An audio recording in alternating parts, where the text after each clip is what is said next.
evening, everybody. How are you doing tonight? It's your boy DC, and this is Out of the Fog. We're a local matter show that goes right across the province, and it's winners only on the couch tonight. First up, QVE, Quintessential Vocal Ensemble. Kristen and Alysa come through to talk about the incredible and historic choir and the upcoming show you're going to want to hear all about. Bruce Lilly from the Ukrainian Federation of Avalon is going to sit on the couch and tell me all about the amazing work he has done for his community right here at home in ours, and so many exciting initiatives going on. You'll want to hear a lot about that. And then Gaylynne from downtown St. John's is coming through because the burger battle is on the go. It is the fourth year. It's the best yet, and you're going to know all about the local restaurants that are competing and all of the good stuff going down here tonight on Out of the Fog. We'll be right back after this break.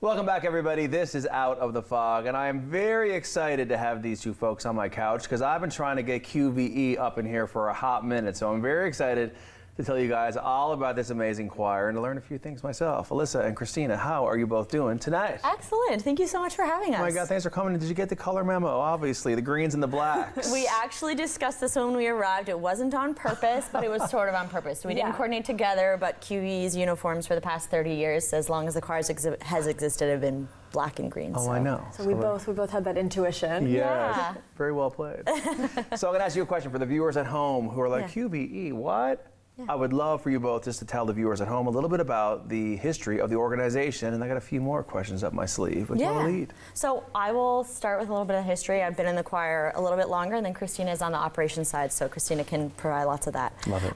So QVE essentially started as a Holy Heart alumni choir. So for folks outside of St. John's, the Holy Heart High School. Located close to downtown St. John's, and essentially there were folks who had been in the chamber choir with Susan Quinn, who was the artistic director of that choir, and she was the choir teacher at Holy Heart. Everyone was obsessed with her and said, we didn't want to stop singing with you, Susan. So can we do something else? And she worked with them to create this choir, and it became essentially Holy Heart Alumni Choir. Obviously, it's branched out since then. Neither of us have gone to Holy Heart. But it was essentially a group of friends that wanted to keep singing together after they graduated high school, and it has now grown into a community choir of about 40, 45 people. That's so amazing. Yeah. And so when you think about, coming to this province and finding out about this choir, what was the journey like for you? It always ties back to Susan Quinn, I think, in the same way of during the second year of my master's degree at MUN, Susan was conducting the Memorial University choirs while the professor was on sabbatical, and everybody there just adored her. I adored her. Learning from her, it really is like a master class every single week that we have rehearsal. And there were all these people, myself included, who just did not want to stop getting to work with her. And we were like, what do you mean you're leaving MUN and going back to other choirs? And so we have a good number of choristers now who joined because of their time working with her at MUN. And I became the operations manager because the previous one just so happened to be moving to another province at the same time that I was wrapping up this university degree. And so it aligned well for me, and I think for the whole choir. Oh, wow. That's so cool. Listen, folks, I have to ask you a question. When we roll up into a choir practice, what is the vibe? What is happening? What are we learning? What are we singing? Paint me a picture.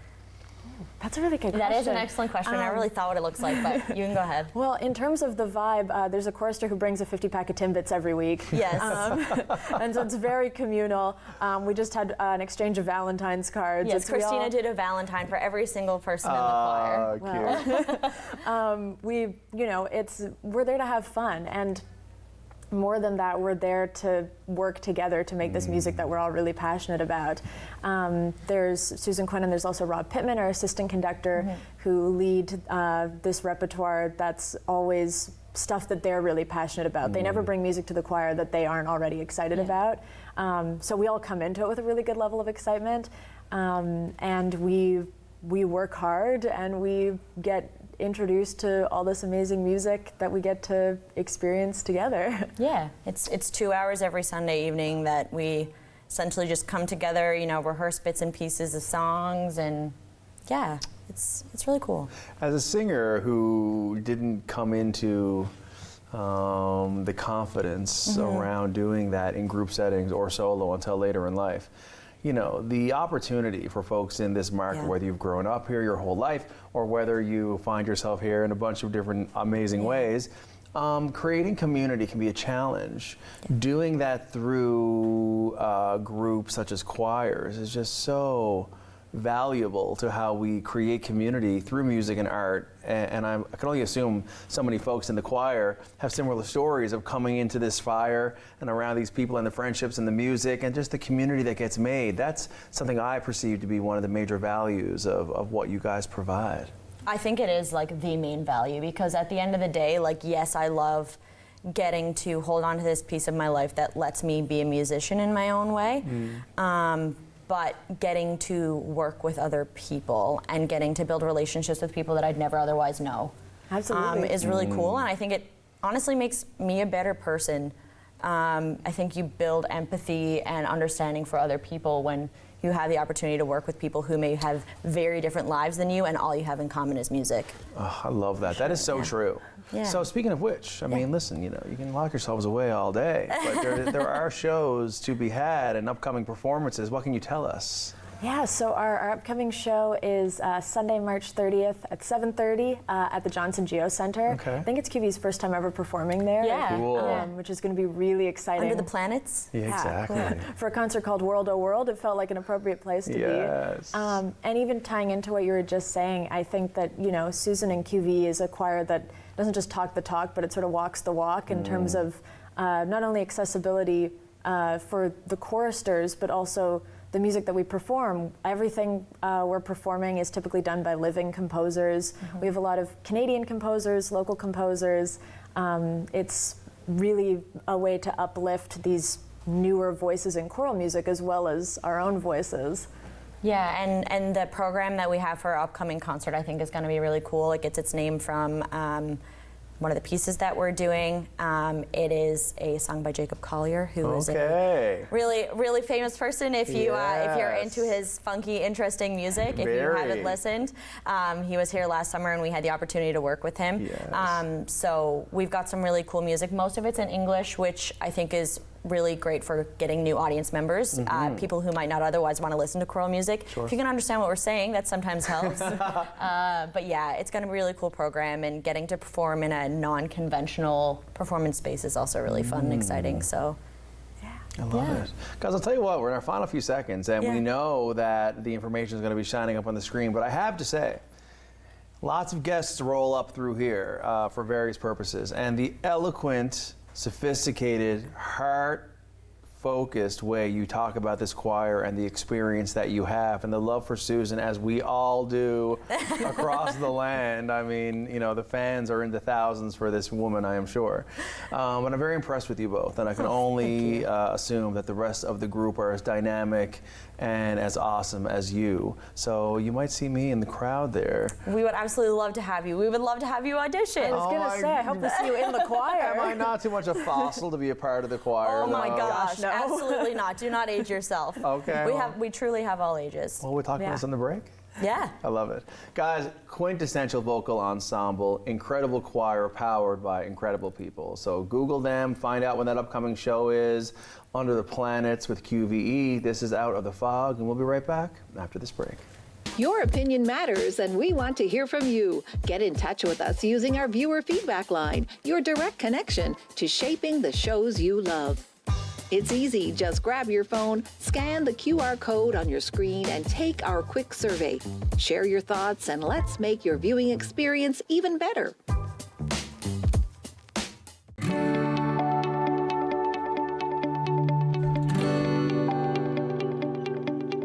You're watching Rogers TV St. John's. Welcome back, everybody. This is Out of the Fog, and I'm so excited. We met just a couple of years ago at a Ukrainian Independence Day, and we haven't looked back. Bruce, what's up? Not much, man. How you doing? I'm glad to have you on the couch Yeah, here. thanks for having me. Of course. Yeah. So much to talk about. Think back 3 summers ago when we said, no, let's figure it out. Let's do a little thing on the street in the downtown of our city of legends and have our new friends come into view. And wow, was I ever blown away by everything I saw. And then the next year was even bigger. Yeah. Now we're hanging out all the time. It's crazy, man. It's great. Actually, back when we first met, it wasn't even UNF Avalon back then. It was something Ukrainian NL, because we had just created it. We were just like, okay, we need something real quick so that we had basically a landing pad for the Ukrainians who were coming, you know, some place that they could feel we're not just strangers in a strange land, you know what I mean? It's like, okay, there's a Ukrainian contingent here that we can talk to.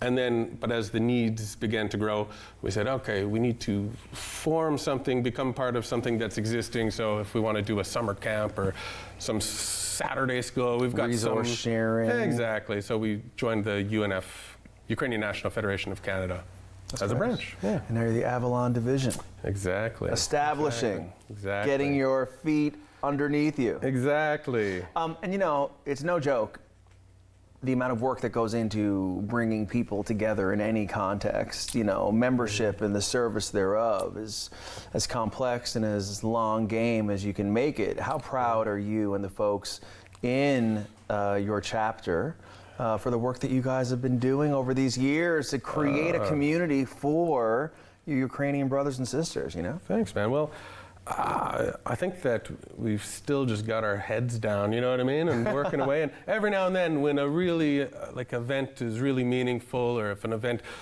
something ticks in your head, you go, okay, that went well and it helped people. And then we have this kind of moment where we go, that was pretty good.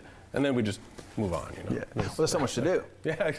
And then next you know, a year later, you're like, oh yeah, what happened with that thing that we did? We should really think about that for a minute and do it again. Trying to do stuff, you got to be okay with deadlines just going, the sounds it's true, it's true. Yeah. So, you know, to dig in a little bit deeper into what I've learned about the organization and the members thereof and the whole movement and what brought everybody here and people who were already here before, there's a Ukrainian conversation far beyond the last couple of years.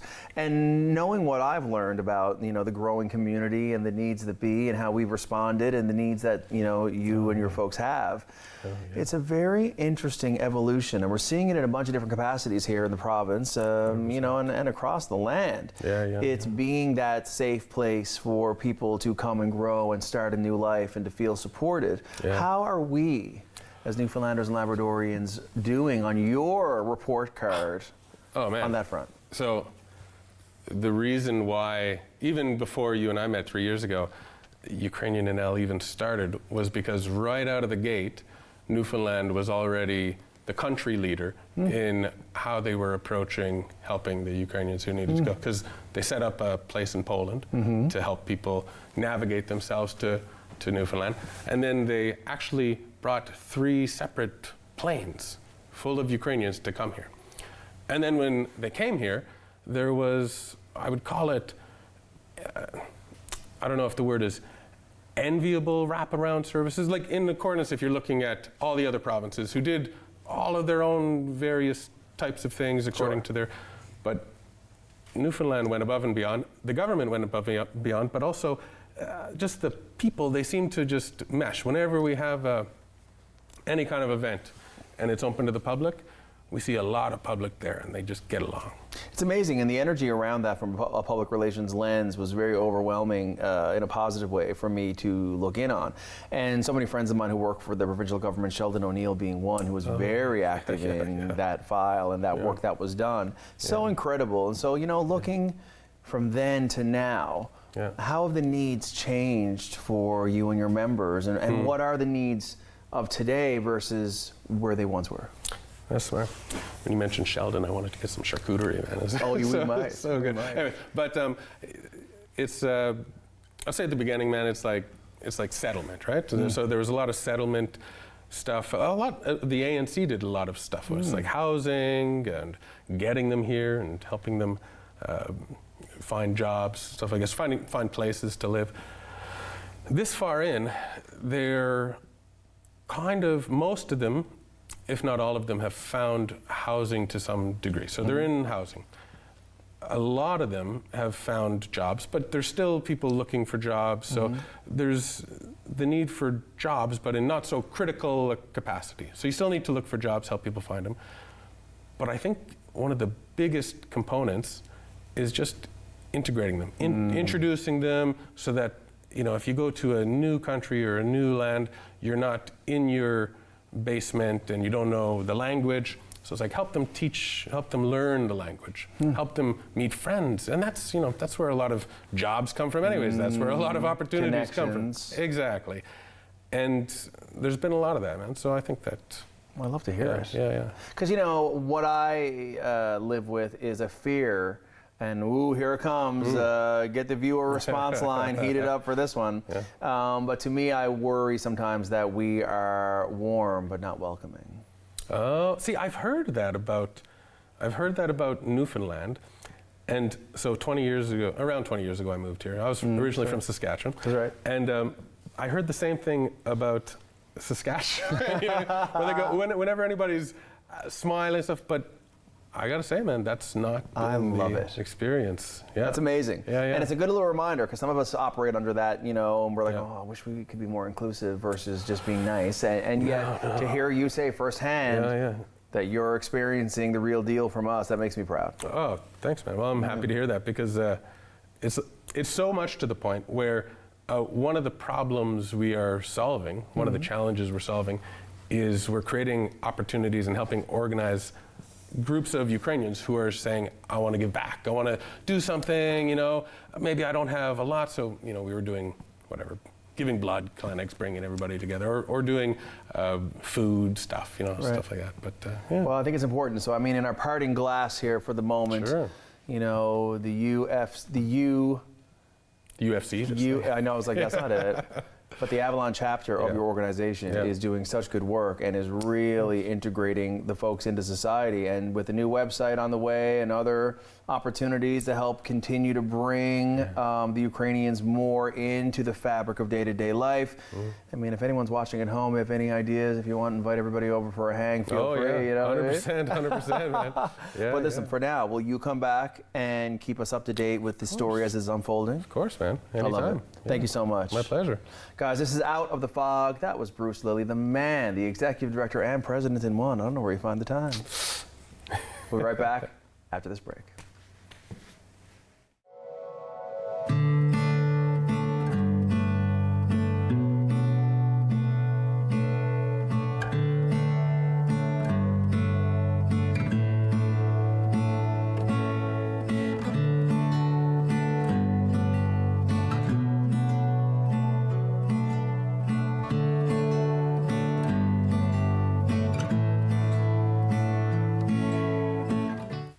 Welcome back, everybody. It is Out of the Fog, and I got to laugh at our producer extraordinaire, Perry, saying 1, 2, chew. And we're about to bite down on this one because the burger battle is back. And who better to talk about the over 40 burgers in the ring for this big old competition than the one and only Gaylynne from downtown St. John's. How are you doing? I'm doing great. It's great to be back here on the sofa. Oh my God, and looking great as well, like like a stick of gum. You are? Now listen, let's talk about over 40 of our downtown restaurants coming together. It's the real wake-up call, I find, early in the calendar year in Q1 if you're a biz head. You wake up March 1st, and guess what? You got to get your bib on and the burgers down. What do you say? Absolutely. This is insane. This has taken off. It is a monster, the downtown burger battle. People start calling us about this in January. Yeah. They're really excited. And by people, I mean the general public. And I'll tell you, Donnie, this year the restaurants have not disappointed.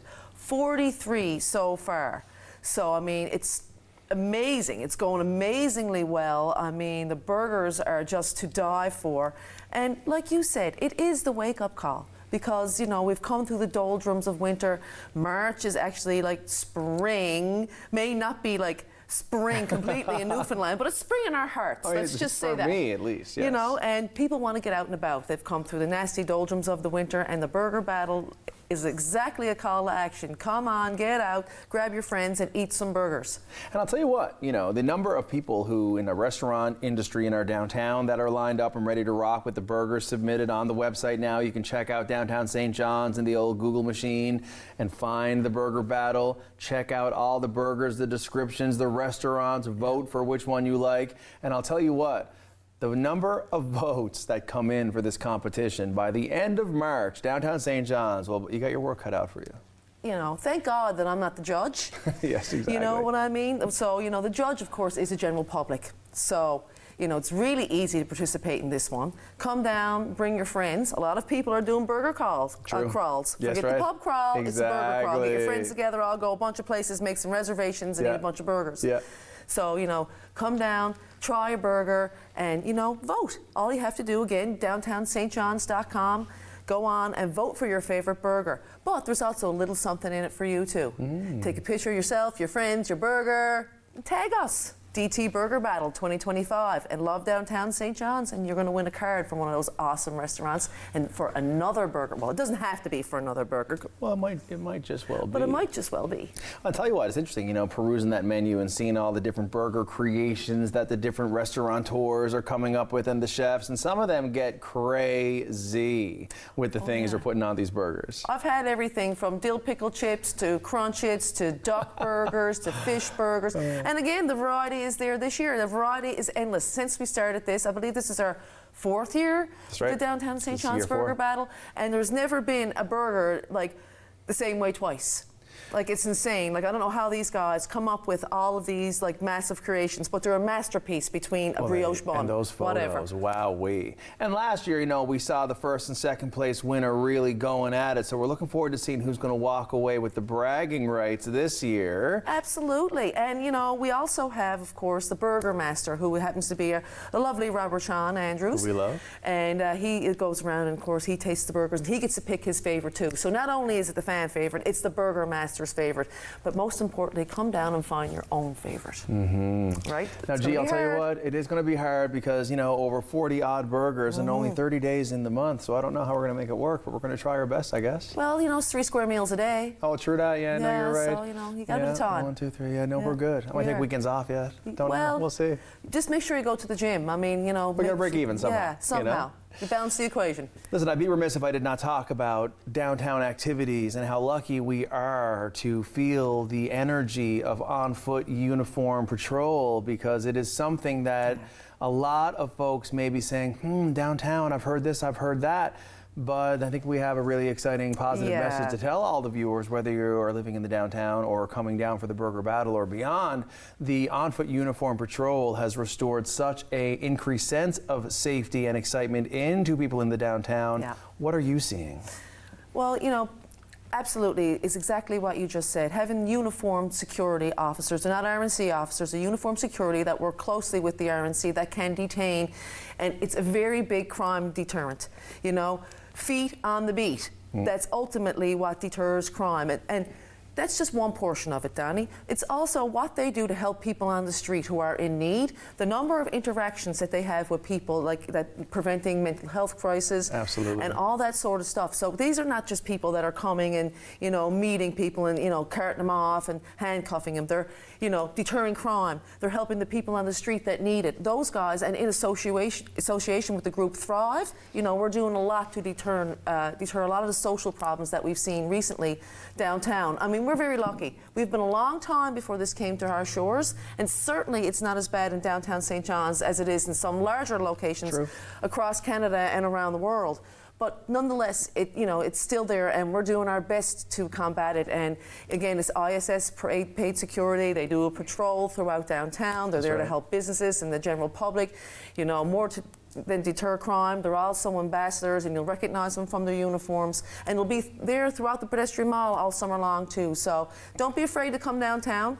It's the same safe place as it always was. Times have changed these days, so maybe we all change our behavior wherever we go. True. But downtown, not really much more different than anywhere else. And now having these guys in association, like, you know, us, George Street, you know, are paying partners with this alongside of the, you know, the government of Newfoundland and Labrador, who've given us a grant, and the City of St. John's, who certainly have come into play for this summer as well. But forming the Downtown Security Council, you know, has been a great benefit to the businesses in the downtown. Well, I'm just glad to take a moment to spread that, because, you know, we spend so much time and effort creating energy and excitement and events and things and features for everyone to feel invited to come into our City of Legends, our historical entertainment district, where we offer so much of what happens in our province, and it's what we sell the world. So it's so nice that we are able to introduce these extra features thanks to Downtown St. John's and other organizations like George Street and provincial government that allow us to really get the fork and knife out and get to the downtown feeling confident because you know your experience is going to be a safe one. And may I say one more thing regarding that program? We are the envy of our counterparts across Atlantic Canada for this program. We are part of a larger organization called the Downtown Atlantic Canada, of which our executive director was one of the founding members and is the past chair. And we are the only Atlantic Canadian city like ours to have this paid security and the cooperation of the provincial government and other independent organisations like us to offer such a service. So, we're setting the bar here in St. John's, Newfoundland. Well, I love to hear it. So listen, in our final moment, burgers, burgers, burgers. It's our 4th annual year, over 40. Get on to Downtown St. John's website, find out who is on the go. Check out the burgers, the descriptions, get in, eat 30 odd yourself, make a vote, and we'll see who walks away with the bragging rights. Sound right to you? Sounds right to me. And one last thing, is more important now than ever to support local business. Support your local business. Get out, eat those burgers. Whatever you want to do, make sure you support local and Canadian made. You said I couldn't said it better myself. That's why I hang out with you so much. That's right. Thank you so much. Guys, Burger Battle, Downtown St. John's. You want in. This is Out of the Fog, and we'll be right back after this break.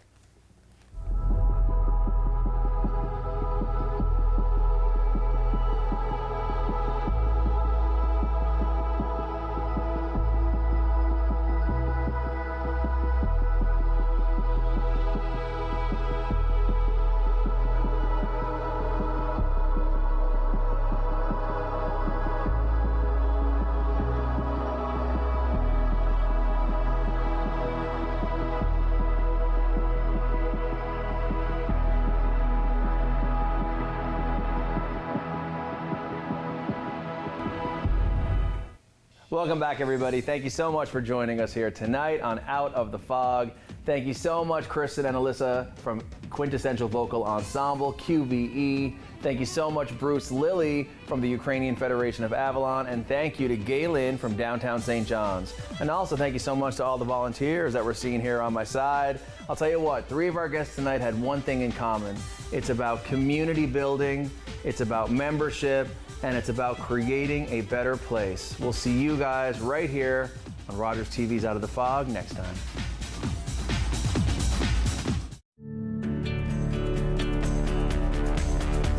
This program is brought to you by Rogers Xfinity, connecting you to more of what you love. Visit Rogers.com for more details. We want to hear from you. Provide feedback on this show or find out how you can get involved. Call, email us, or scan the QR code to take our quick survey. We're in for something special. The best of the best. It's showtime, and away we go. We're going to drop the gloves right away. The rivalry heated up. That was the greatest start to a hockey game ever. It's murder in overtime. McDavid scores! Look at that. What a goal. Oh, Bennington game saver. Connor McDavid scores for Canada. Best on best and still the best. My mother said we had to leave home. The communists were going to take my father away. If my parents were afraid, they didn't show us. But we would never forget our escape from Vietnam. We were lost. What was your job in Vietnam? University professor. We had no home. Do you have any family in Canada? No, sir. Nobody wanted us. Welcome to Canada. Canada chose us. Canadians open their borders, their homes, and their hearts to more than 100,000 refugees fleeing persecution after the Vietnam War. We were home. Looking for your favorite home renovation shows? They know what they want. They don't know where to find it. We do. Look right here. Only HGTV has